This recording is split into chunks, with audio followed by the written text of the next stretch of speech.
আসসালামু আলাইকুম গাপ্পি লাভার্স। সুন্দর একটি দুপুরে তোমাদের জন্য নতুন একটি ভিডিও উপহার হিসেবে নিয়ে আসলাম।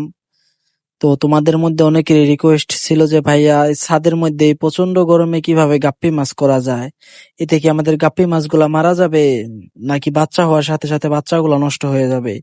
তো এটা নিয়ে আজকে একটা সম্পূর্ণ টপিকের ভিডিও হবে। তো যারা যারা আছো সবাই মন দিয়ে বইসা পড়ো আমাদের ভিডিওটা দেখার জন্য। তো ফার্স্ট অফ অল বলে রাখি, হ্যাঁ ছাদের মধ্যে প্রচন্ড রোদেও গাপ্পি করা সম্ভব। এর ক্ষেত্রে কিছু কিছু নিয়ম আছে যেগুলো আপনাদেরকে অবশ্যই মানতে হবে। নিয়মগুলা মেনে গাপ্পি করতে পারলে আপনাদের গাপ্পিগুলা খুব সুন্দর হবে। ছেওয়ার থেকে রোদে আরো গাপ্পি ভালো হয় আশা করা যায়। তবে সম্পূর্ণ সানলাইট দেওয়া যাবে না।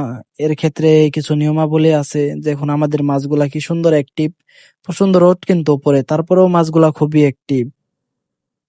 তো এর পিছনে একটা রিজন হচ্ছে আপনাকে সরাসরি রোদের আলোতে মাছ রাখতে হলে ট্যাঙ্ক অবশ্যই বড় দিতে হবে। যেরকম 500 লিটারের ট্যাঙ্ক দিলে হবে না, সর্বনিম্ন আপনাকে 1000 লিটারের ট্যাঙ্ক দিতে হবে। আমাদের ট্যাঙ্ক গুলা দেখতে পারছেন প্রতিটাই প্রায় 1000 লিটার হয়। আমাদের ট্যাঙ্ক একটু ছোট হলেও সমস্যা হবে না, কারণ আমাদের উপরে শীট আছে। এটা হচ্ছে সেকেন্ড পয়েন্ট। সেকেন্ড পয়েন্টে আপনাদের উপরে শীট দিতে হবে।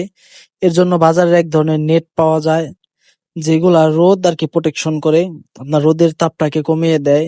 সবুজ কালার ওই নেটটা হয় আর কি।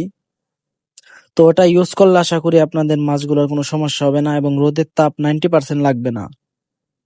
আর যারা আমার মতো আছেন গরিব, তারা করতে পারেন ট্রিপল ইউজ। দেখেন আমি উপরে ট্রিপল গুলা ইউজ করছি, দেখিয়ে দিচ্ছি। ওই ট্রিপল গুলা ইউজ করলে আশা করা যায় রোদের তাপটা একটু কম লাগে। বাট ট্রিপলের একটা সমস্যা হচ্ছে কি, ট্রিপল অল্পতেই ক্ষয় হয়ে যাবে। দেখেন আমার এখনই কিছুটা ক্ষয় হয়ে গেছে। আর ওই জালটা ইউজ করলে আপনার মিনিমাম 10 বছর তো হয়েই যাবে। আর অতিরিক্ত রোদের কারণে মাছের পানিটা একটু সবুজ হয়ে যায়। কিন্তু আমার এই সাইডে দেখেন, এই সাইডে টিপলের কাভারে আছে দেখে এই সাইডটা রোদ হয় নাই কে, পানিটা সবুজ হয় নাই কে। কিন্তু ওই সাইডের পানিগুলো আবার ঠিকই গ্রিন হয়ে গেছে, সবুজ হয়ে গেছে।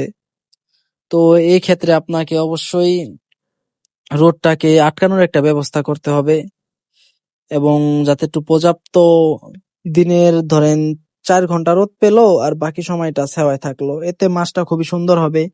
এবং আপনাদের গাপ্পি মাছের আরেকটা গুরুত্বপূর্ণ বিষয় হচ্ছে খাবার ঠিক রাখতে হবে। খাবার ঠিক রাখলে রোদেও মাছের তেমন সমস্যা হয় না। এবং দুপুরে চেষ্টা করবেন খাবারটা কম দিতে, বিকালের দিক দিয়ে খাবারটা একটু বেশি দিবেন। তো ভাই আপনাদের টপিকের ভিডিওটা এই পর্যন্তই। তো ভালো থাকবেন, আসসালামু আলাইকুম। আমাদের দোহার নবাবগঞ্জ ফিশ ভ্যালির পাশেই থাকবেন, আমাদের ডিএস ফার্মের পাশেই থাকবেন। আসসালামু আলাইকুম।